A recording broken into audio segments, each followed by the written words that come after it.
Charlie here. Today I'm going to show you guys how to wire a switched outlet. I've had a few requests for this on the channel and I figured it was time to get the video out there.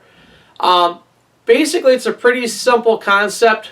We're going to take the power that goes to the outlet and we're going to break it with a switch. The hardest problem that you guys are going to run into doing this is locating your new switch and running a wire to it, because more than likely you have an existing outlet that you're trying to get switched, and you're going to have finished walls around that you're going to have to run a wire through. So that'll probably be the toughest part of your project. The wiring side is actually fairly simple. So one thing you'll notice on this set is I've added a second camera angle. I've done that because of the feedback from you guys letting me know that on some of my other electrical videos I was blocking the shot sometimes, or the camera was too far away from my hands for you guys to see properly what I was doing. So I've gone ahead and tried to correct that. So we'll see if I've achieved that in this video.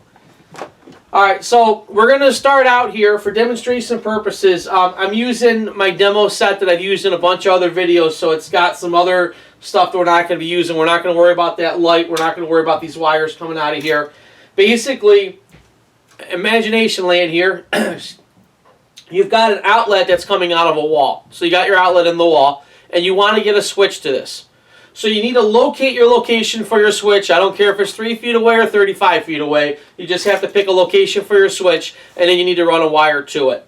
That wire is wire size to be based off of the amperage that's on your circuit. So if it's a 20 amp circuit, run a 12 gauge line. If it's a 15 amp circuit, run a 14 gauge. And for the size Romex you run, you can run 14-2 or 12-2 as far as the amount of wires in it goes. What we're going to do here is typically in a 14-2 or 12-2, you're going to have a black wire, white wire, and a ground. The ground wire will always need to be tied in all the grounds as required. The black wire will be a power wire, and the white wire is now going to become a power wire as well.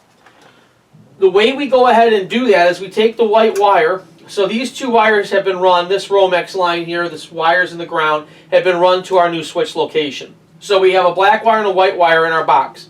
Disregard the ground because you've already hooked that up. The white wire, what you would need to do is take your black electrical tape and put a couple pieces of tape around it to create kind of a stripe pattern going on, white, black, white, black.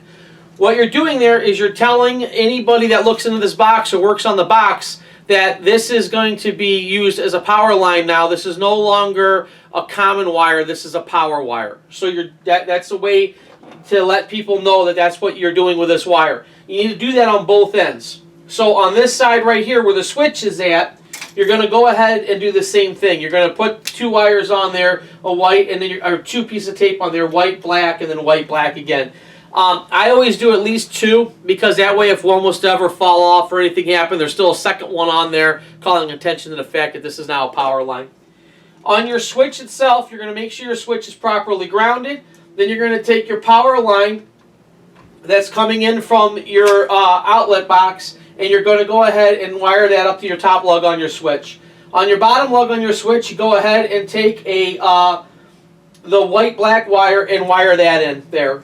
So now what we've done is we've taken and we made a circuit that runs from our outlet location to a switch and back again, and the switch is now breaking the circuit. Back in the outlet box, what you're going to do is you would have your outlet would have power coming out of the wall. It would have a black wire running to it, a white wire running to it, and again a ground. You're going to undo the black wire either from the lugs. In this situation, to keep the demo easy, we're just going to unwire nut it. And I'm going to take now the black power coming out of the wall, and I'm going to hook it up to the black power that runs to the switch. The white-black wire that's bringing power back from the switch, I'm going to go ahead and take that and hook that up to the black side, or the power side, of the outlet. So, recap, we have our wire run from the outlet to the switch. We've gone ahead and marked our white wires with black tape to make sure everybody knows that that's now being used as a power line. We've sent power from the outlet to the switch. We break the power with the switch, and we send the power back on the white-black line to our outlet, and we wire it in. Okay, so for the purposes of this demonstration, I've gone ahead and secured my switch here, which, just for my safety, I got the switch in the box. The outlet is actually just hanging loose here. You would have that secured into your wall and it would be all finished off, ready for testing. So then what I do is I plug in my tester.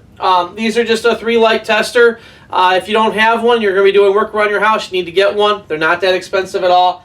And basically the lights that come on indicate what's going on with your outlet. 2 lights indicates it's wired correctly. The 2 orange lights, if it goes into other lights, it forms a code and tells you what's wrong with it. Like 1 light would mean there's an open, on this one here, means there's an open neutral. Depending on how it sets up, it'll tell you if it's an open ground or if polarity is reversed. So these are an important test tool to have on your project. I'm going to go ahead and flip the switch, and as you guys can see, the light comes on. So I'm going to go ahead and turn it off again, turn it on again. You can see the 2 orange lights coming on, telling us that it's properly connected. So this is wired properly, and that tester lets us know that we've done a good job and that our outlet is wired properly. And it lets me know that my switch is turning it on and off. So that's it. That's how you wire an outlet, a switched outlet. I hope this video helps you guys, and I'll see you in the next video.